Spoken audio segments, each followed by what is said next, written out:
Right now I'm going to introduce Dr. Tim Mullally. He's been with FedEx for just under 20 years, all as an economist. He became the FedEx chief economist 6 years ago in 2014. He is the director and chief economist of FedEx Corporate Economics Department.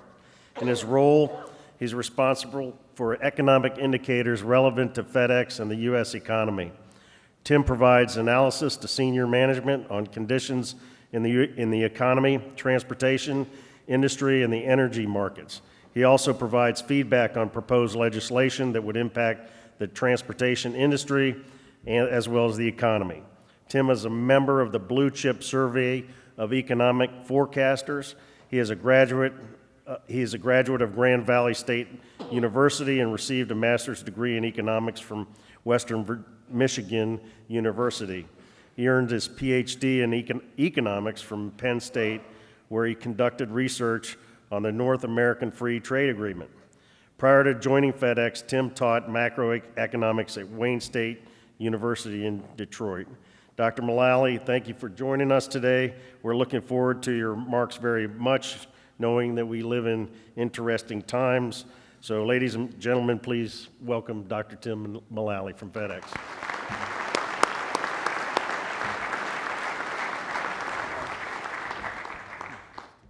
Good morning. I often get asked why I was drawn to economics. And I'm a person who's always been interested in history and current affairs. And I've found that studying economics makes a black and white movie become color, or a two-dimensional image become three-dimensional when one understands economics.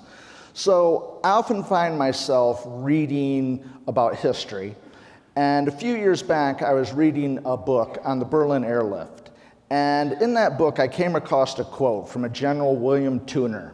And I'd like to share that quote with this audience because I think you'll find it as interesting, as neat as I did. If we could advance the slide. And General Tooner said, "The airlift stands out in aviation like the first page in a wholly new chapter of history. I don't say this idly, but we know now as we never knew it before in the Air Force that we can fly anything, anywhere, anytime. Climate, mountains, oceans, those things can't stop us. Give us tools of personnel, equipment, aircraft, and the steady flow of supply. Cargo can be moved from any point in the world to any other point, regardless of geography and weather." And I remember when I read that quote a few years ago, I thought to myself, wow, that is so prophetic, because that is what we do at FedEx each and every day, is we move cargo all over the world under all sorts of circumstances. And so I found that was just a very interesting quote and very prophetic, and I thought this audience might appreciate it. And one of the things about FedEx is I always find myself, even having been there 18 years, being surprised by the things that we're involved in, because FedEx does so many things. And one of the things that I found out that I wasn't aware of was our involvement with the National Defense Transportation Association when I was asked to speak at this conference. And some of the things that I found out that FedEx has done include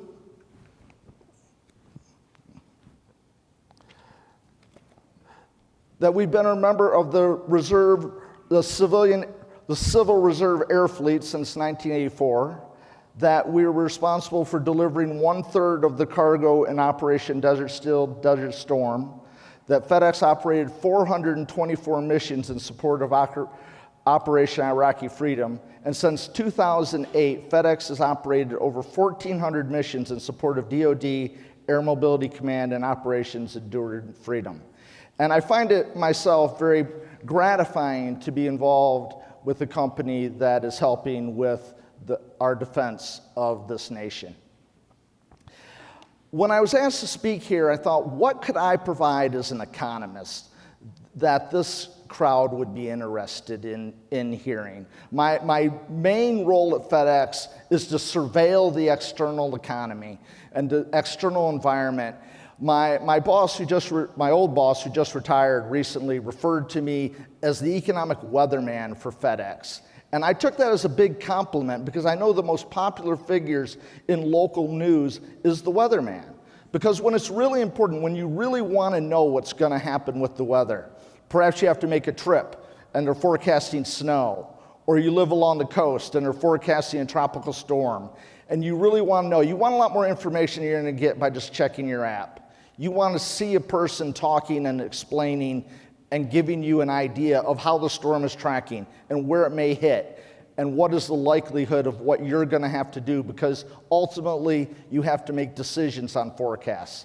And that's what I do for FedEx, is I make forecasts of the economy, myself and my team, and we also give the context and the narrative to explain to management the subjective probabilities, because it is just subjective probabilities when we're looking at the economy about what may happen. And so we try to give that sort of reassurance of what the future may hold. Today, I'm going to give just a little bit of a sample of what we talk about on the short-term view of the economy and focus most of my comments on the longer term, which I think is the more relevant thing that people here would be interested in, because the long-term growth of the United States is what is going to determine the resources that we have at our disposal as a nation to support everything that we need to do, including transportation.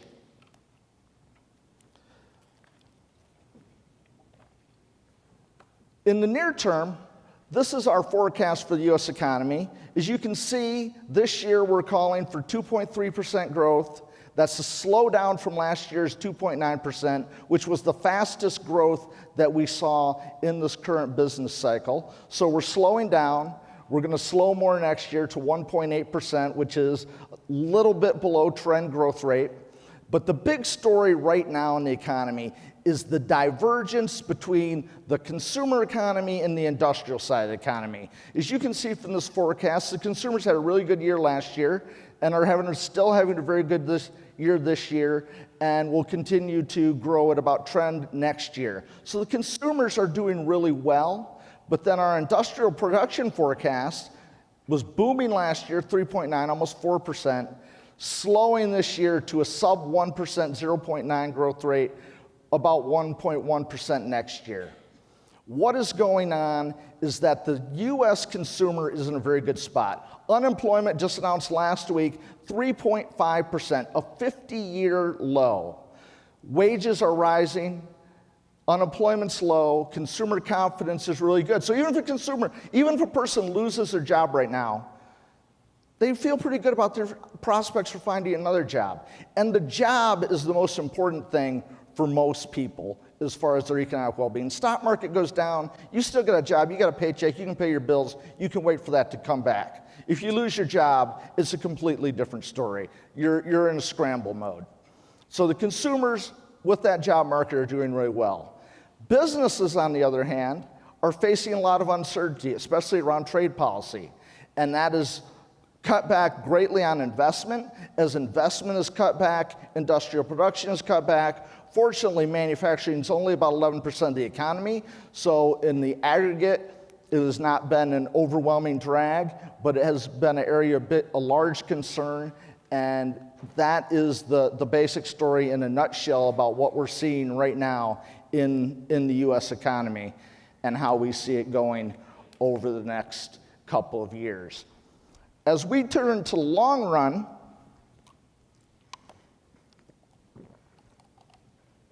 what we find is that the U.S. economy is structurally slowing down.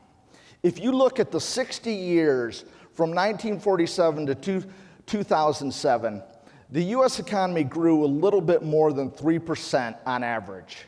Over the last decade, we've grown less than 2%. And estimates going forward by the Federal Reserve and the Congressional Budget Office call for sub 2% trend growth in the U.S. economy. This is a tremendously large change from what we've been used to, and something that we hope can be reversed. Why is this occurring? The overwhelming reason that the U.S. economy has slowed down structurally is twofold. One is productivity, which is something we can do something about, and the other is labor force growth. Let's look at productivity. And this graph I have here is growth in real output per hour. That's how we measure productivity, how much GDP a worker produces in 1 hour. And this is the growth of it. And it's a quarterly data series, but it's very noisy, even year over year. So I've taken the 10-year rolling average so we can see the long-term trend of that. And you can see there, these gray lines, those are recessions. That line hits the recession right in 2019, or 2007, excuse me, just a little bit below 3%. So the 10 years leading up to the Great Recession, U.S. economy, productivity is growing at 3%. That's pretty good by historical standards. Look at where it is now. It's not that much above 1%. So growth in output per hour has slowed markedly over the last decade, and that is a big part of the growth slowdown story. The other part is demographics. And when we know what our demographics are looking at, the importance of productivity for growth becomes even more apparent. I've got two charts here. The first chart, you can see, shows 1948 to 2007. And it shows that the labor force is growing at an average rate of 1.6% over that time period. Then we hit an inflection point in 2008, and we see here that this has a combination of history and forecasts, but we expect that from 2007 to 2028, on Congressional Budget Office forecasts, that the labor force is going to grow at about a 0.5 percentage point. So that's a full percentage point slower labor force growth than we had before. What's happened? What's happened is 2008 was not just the beginning of the Great Recession, it was 62 years removed from 1946 when the baby boom generation started to be born. And of course, combining that with the recession pushed many of those people into premature retirement and brought forth the demographic inflection point that was inevitable. So we're looking at structurally slow labor force growth. And if there's any doubt about this turning around anytime soon, my second graph on the number of live births, which is 12-month rolling average, because there's a lot of seasonality in the monthly data, and you can see it peaks every time you hit a recession, birth rate falls. And that's kind of easy to understand. Uncertain times, people worry about their jobs. They don't want to take on adding to their families. It fell off rapidly after the Great Recession, bottomed out, and then we had a little bit of a bump. A little bit of pent-up demand was released for people that had put off expanding their families, but then we're in free fall again. So we've been in very low birth rate over the last decade. So that means the 20-year-old population, 20 years from now just is not going to be as large as we've been used to. So labor force, there's no real rescue on the horizon for the labor force growth, which then puts all of the onus for growth of the U.S. economy on productivity. And that's where we really need to focus. And I want to do a little thought exercise to just kind of make it a little bit more concrete about how big a deal these factors are. And so I want to think about a potential counterfactual for the last decade. In January of 2008, the Congressional Budget Office put out a forecast in which they saw that over the next decade, they expected the economy to grow 2.6%, with 1.9% productivity and 0.7% labor force growth. Instead, economic growth averaged 1.6%, productivity 1.1%, and labor force 0.5%. Now, labor force, we knew it was going to inflect downward. It happened more rapidly because of the Great Recession. But the big shortfall was productivity. And what does that mean in the aggregate? What that means is that this slower growth means that the economy today is $2.2 trillion less than it would have been otherwise had those forecasts turned out to be right. Imagine the implications for our entire society. Imagine 10% more resources. Imagine if you had 10% more pay. Imagine if you had 10% more employees, 10% more resources to work with in your budget. This is what we're talking about on a societal-wide level when we have had low growth, and why it is so important to get economic growth going again. What determines the long run is the decisions we make in the short run.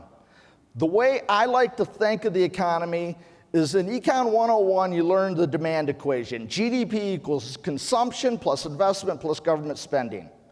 Here, it's not a pie graph, but I think of it in terms of pies. How the pie has been getting divided up has been changing.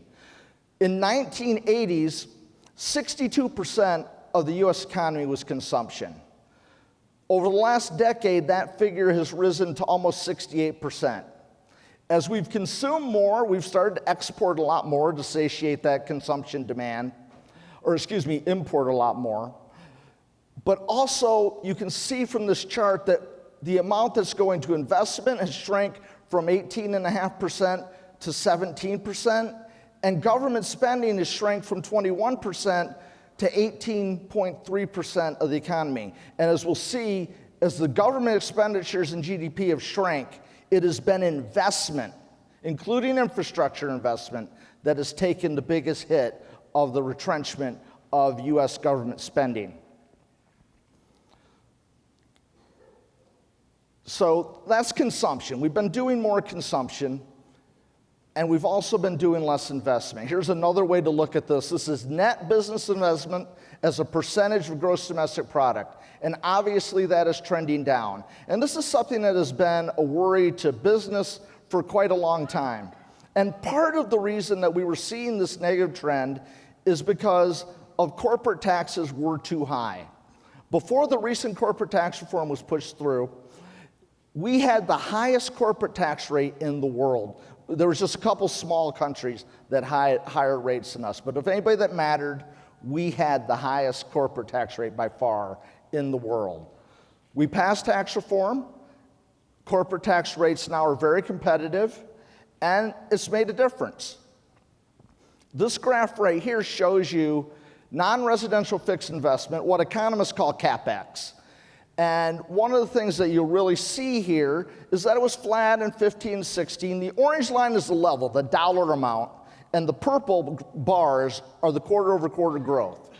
The thing that you'll notice is that early in 2017, we had a big shoot up in investment. What happened is after the election, we saw that we had a unified Republican government.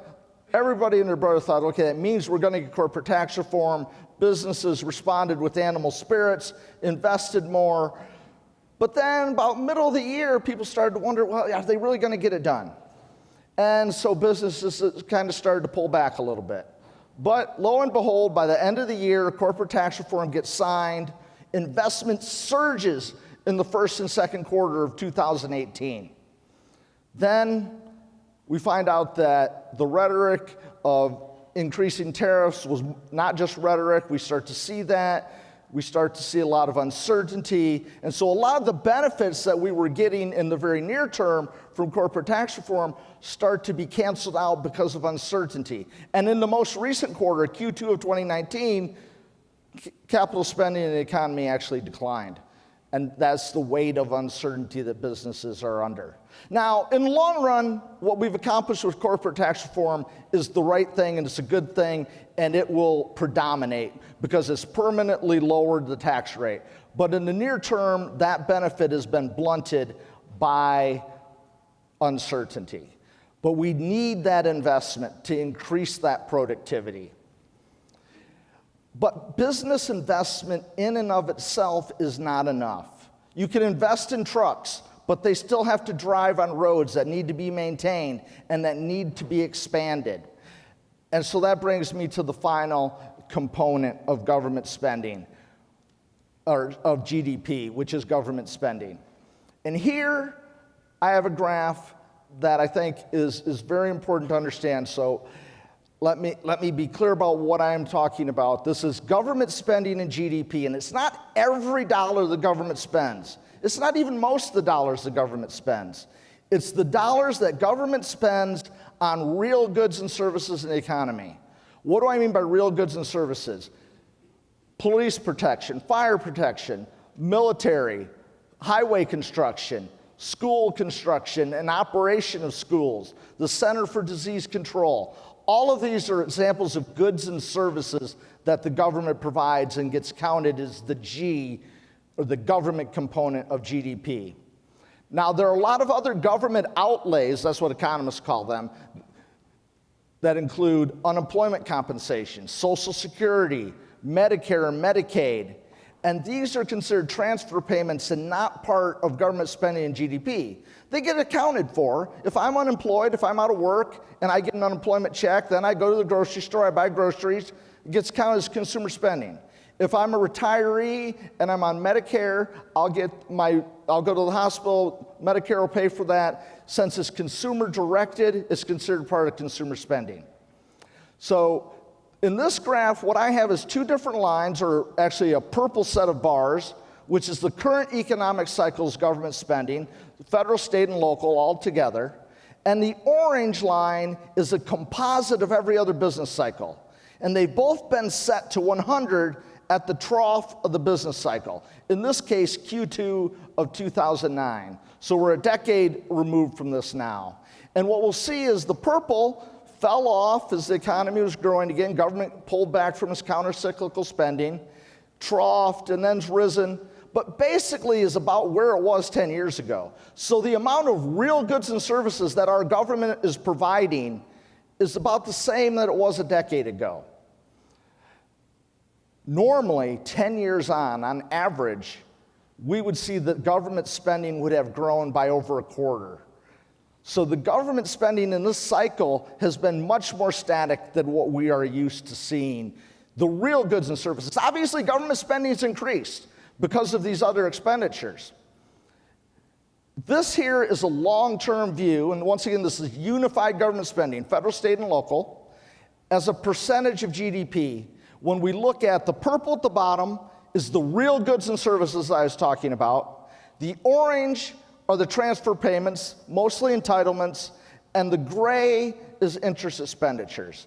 And you'll notice that the amount of money that the government is spending or outlays is 36.5%, just a little bit less than it was in 1987. But when you look at the real goods and services that the government is providing, you'll see that it is at a post-war low, and that transferred payments are at a post-war high, and in fact, they are at an all-time high. Interest payments have come down a little bit because of the low interest rate environment that we're having. So the real amount of goods and services that our government is providing is at all-time low. And what has particularly been squeezed is investment for the future, as we can see in this graph. I've got two different lines. The orange line is government consumption's share of GDP, and that is not quite at an all-time low. It's at a level last seen in the 1990s, where not coincidentally we had a balanced budget for a short period of time. But then, if you look at government infrastructure investment, you'll see that that is at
what has been the result? Well, you get what you pay for. So I'm showing you here the report card provided by the American Society of Civil Engineers. They update this about every 4 or 5 years. Last time this was done is 2017. And I've divided out the transportation components from the other components. The transportation components averaged a C-, which is a little bit better than the other components, although that's not that much of a comfort when most of the other components have a D of some sort. In transportation, only the railroads were considered to be a B sort of grade. So overall, this underinvestment that we've had in infrastructure is obviously causing difficulties in the quality of infrastructure. Particularly, transportation is what we are most concerned with here. But all of the infrastructure obviously is going to matter. It's cold comfort to have good roads if they're accompanied with rolling blackouts. So the infrastructure needs more investment. Some of the costs of having this poor investment, just to give you some figures, and some of these figures are a little dated, but they've only gotten larger since then, since these were quoted. Drivers in the U.S. annually spend 5.5 billion hours in traffic, resulting in a cost of $120 billion in fuel and lost time. U.S. businesses pay $27 billion in additional freight costs because of poor road conditions. U.S. highway congestion costs the trucking industry $75 billion. Lost productivity for trucking equals 1.2 billion hours, or 425,000 man hours. That is an equivalent to 0.2% of the U.S. labor force that's the amount it would be released if those workers were not sitting in traffic, not moving. In aviation, the cost is $24 billion in congestion in 2012, and that's certainly higher by now. Locks delays, port congestions, that's costing the economy $33 billion. So there's a very real cost in these numbers. But sometimes a picture is, I think, also demonstrative. Right here is a map from 2012 for peak hour highway volume congestion for the United States. This is where the Department of Transportation sees this going by 2045 if we do not have the investments we need. Just an explosion of red. So if those cost numbers that I quoted, those 425,000 workers sitting idle in traffic right now, what's it going to be like when the roads look like this? It's going to be a lot worse, and the costs are going to be higher if we do not get the investment that we need. I want to kind of drive home the point about how important economic growth is in solving these problems. Having a bigger pie solves a lot of problems. The American Society of Civil Engineers, in addition to putting out the report card, also puts out a failure to act report. And in this last failure to act report, they put out in 2016, and what they did was they looked at the infrastructure that we have, they looked at how much money they projected the federal, state, and local governments were going to spend through 2026.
We have to realize there's a reason that that's happened. It's because the pie's not been growing rapidly enough, and because of the recession, the competition for resources has been fierce. In a counterfactual where growth were stronger, the resource competition would not quite have been as fierce. And I think, and we assumed that the government share going to investment would have been more typical, and we just took the shares going into the Great Recession and said, well, we'll assume that share would have held. And that would have filled in our 35% of that gap. So my main takeaway here is that economic growth, strong economic growth, would fill in and would just naturally and organically produce many more of the resources that we need. The problem is it's a cycle. If you don't invest, you don't get growth. The pie doesn't grow enough. That competition then for that smaller pie is fierce, and it becomes more difficult to get that growth. And we need to get into the positive cycle, and we need to invest in our infrastructure, particularly our transportation infrastructure, but all of our infrastructure, so that we can get the economic growth that we're going to need to provide the resources for our nation to solve all sorts of challenges that we'll be facing. And one of the things that economists talk about is what we call fiscal space. And so to kind of drive home, I've shown kind of the challenge from one standpoint, from the side of the total economy's resources. Here's another angle to look at the challenge facing finding the money. And we look at the U.S. debt to GDP ratio. This is a debt to GDP ratio for the G7 countries, our kind of industrial peers, and where it is today and where it's slated to go in 2024. One of the things that we see is that we have relatively high debt to GDP at 106% of GDP for the U.S. We're behind Italy and Japan. Now, Italy's economy is not one that's doing particularly well. Japan's kind of a unique sort of circumstances, as most of their debt is held by their own population, and so it's a little bit less of extreme than it may seem by their numbers. But we certainly have a relatively high debt to GDP ratio that's going to rise. So getting the resources for our infrastructure, for our transportation, is going to be a challenge. And there are no easy answers, and I'm not here to tell you where we're going to get the money or how to get it. That's not my job. That's not why FedEx sent me here or what I'm here to do. But I'm here to try to give you an idea of what sort of challenge this is going to be and how important it is to have the economic growth, and that the economic growth will make that challenge much easier. This is debt to GDP. If GDP is bigger, then that number goes down just by itself. Once again, another example of how that pie not growing enough creates problems. A couple other things I want to touch on here in the area of economic growth. One is trade. The United States needs to continue to be open to and be a champion for free trade. Right here is the current trade situation. Trade volume peaked in October and has come down since then. And we're looking at a year in which we're probably going to have the worst year for global trade since the Great Recession. But if you think of a larger angle of what trade means, trade increases the productivity of the American workforce. And to go backwards on trade it's like embracing retrograde technology. It's like throwing out, your current version of Windows and going back and using, Office 2000 for some reason. You're not going to be as productive. And so we need to be open for trade because it makes us more productive. And our competitors are going to continue to be open with trade. Over the last 25 years, the U.S. auto industry has become highly integrated across North America. And it's important to maintain that because the competitors, the Japanese auto firms, are highly integrated across all of Southeast Asia and the world. The German auto companies are partnering and will continue to partner with firms in Eastern Europe and Poland. And so the United States needs to, not just in the auto industry, but all industries, continue to be open to trade and to reap those benefits so that we do not go backwards and do even more damage to our productivity. And I've mentioned a lot today about the government investing in infrastructure. But I also want to drive home that it's very important that the government continue to invest in R&D. And I think the greatest example of that is the shale revolution. I think the shale revolution after the internet is the most important thing to happen in at least the last 50 years. Think about how much of a difference maker shale has been. We're in a situation now where by the end of 2020, the United States will be a net exporter of oil and refined products. We're in a world now where we were just able to witness Saudi Arabia sustain an attack on the most important oil facility in the world, and the response of the oil market has not been to go crazy. That would not have happened in a world without the shale revolution. And how did it happen? I mean, it is known that it was small private companies. It wasn't the Exxon Mobils or the giant international oil companies of the world that drove the shale revolution. It was small outfits, starting with Mitchell Energy. But one of the things that people often don't hear about is that Mitchell Energy drew off of research that was done by the Department of Energy that was instrumental in being the catalyst for bringing about the shale revolution. And everything the government does, all those real goods and services, including infrastructure and investment in R&D, is under pressure. And we need that so that we have the game-changing innovations of the future. If there's any bigger innovation than shale, it's been the internet, and the government played a large role in that as well. And so we need that sort of research because we need to get that growth. And that growth just addresses a lot of these problems for us. And that concludes my remarks, and I'll take any questions about this or anything else of an economic nature on the business cycle in general I could ask as well if people are interested.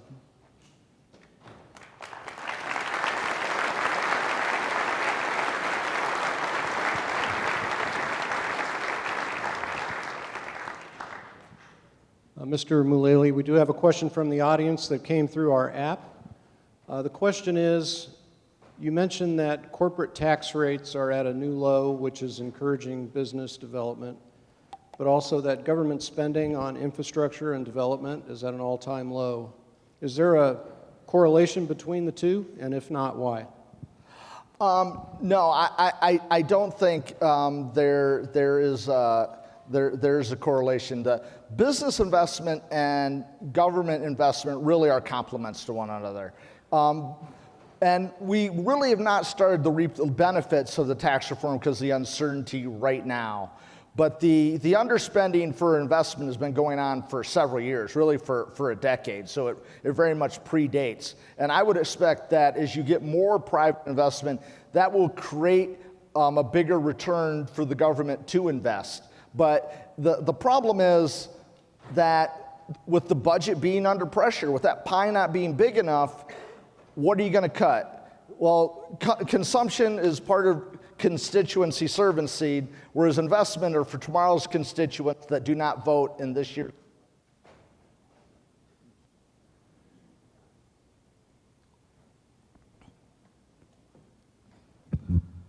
Dr. Mullaly, Andy Brown over here. Over here, sir. I know it's hard to see. Here I am.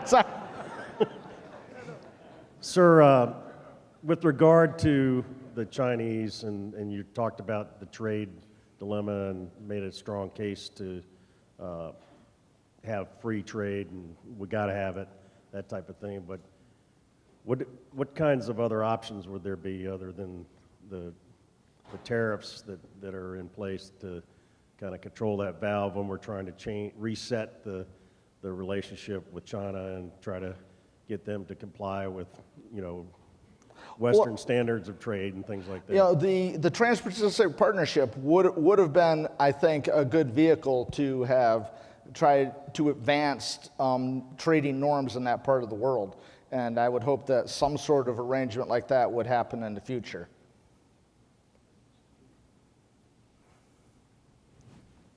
No microphone, so I'll speak loud. That was a great presentation. Thank you. Unfortunately, very sobering in certain ways.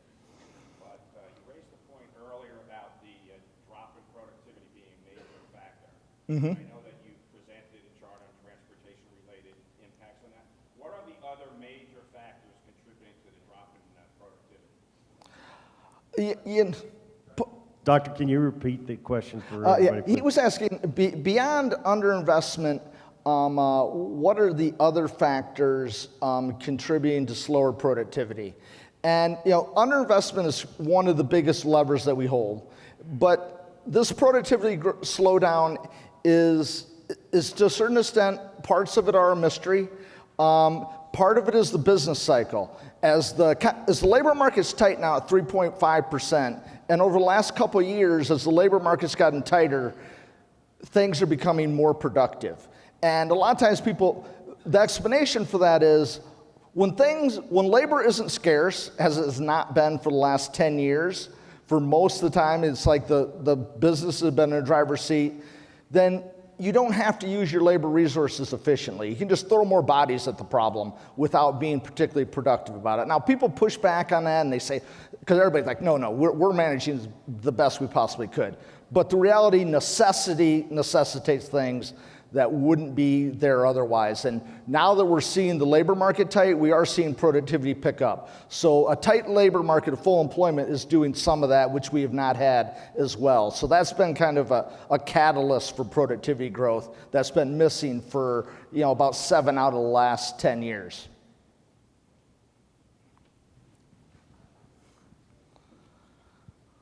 I want to build off, Bob Wellner and I rarely agree, but I want to build off his comment on productivity growth.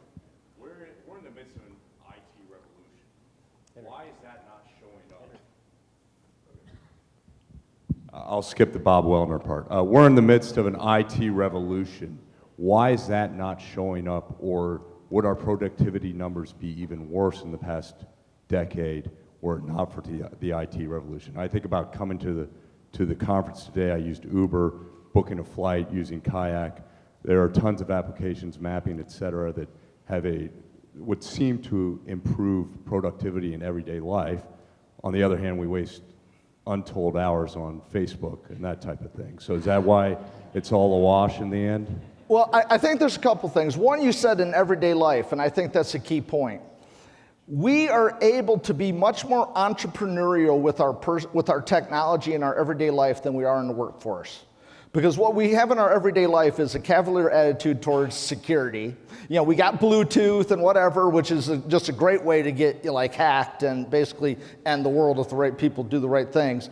But it's in the workforce, there's a lot more security, and so there's a lot more tight rules about what you can do, so you're not as entrepreneurial.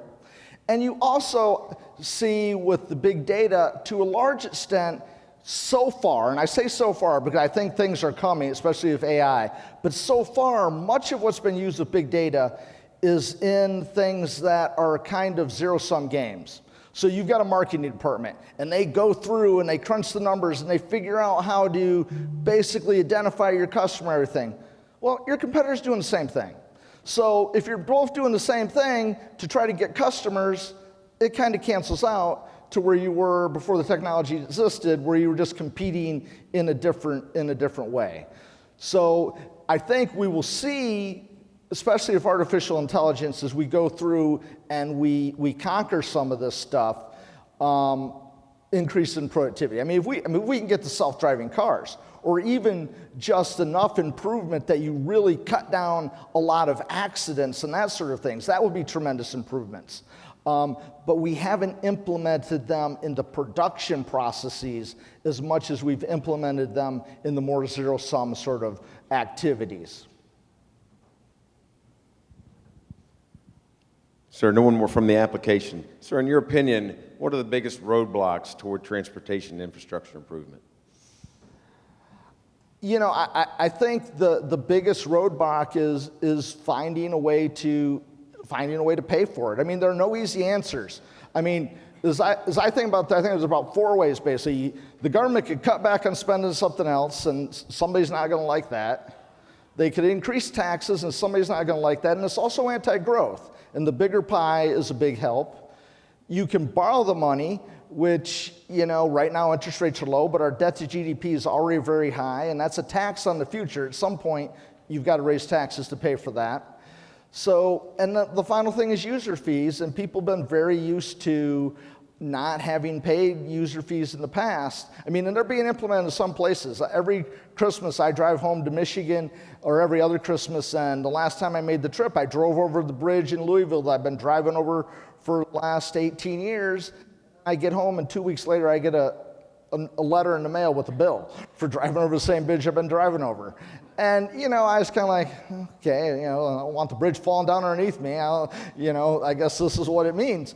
But, you know, it's difficult to have that sort of thing when it hasn't been happening before. It's easier on interstate highways because they're sending me a bill. I'm in Tennessee. I don't vote in whatever jurisdiction sent me that bill. It might be a harder sell in Indiana or Kentucky.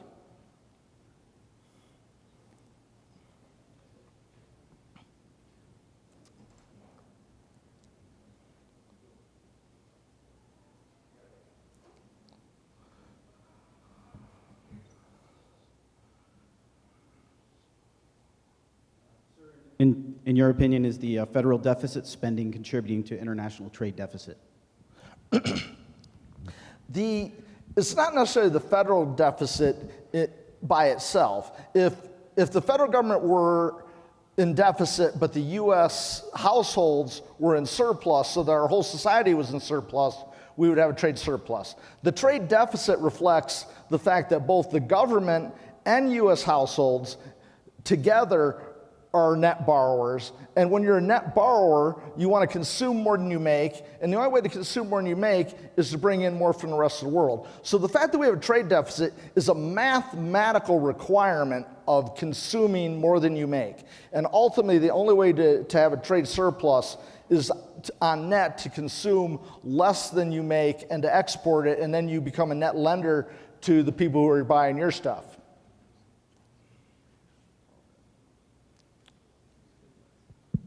So, Dr. Mullaly, you touched on this a little bit with the AI question a little bit ago. So, a lot of charts, a lot of numbers, a lot of figures. I was hoping you can boil it down just to one simple answer, and that is, with respect to my 401k FedEx stock, should I buy or sell? Oh, wait a minute. You're probably not truly independent on that. So, let me move on to the next more serious question. So you mentioned the two revolutionary things that have occurred, shale and the internet.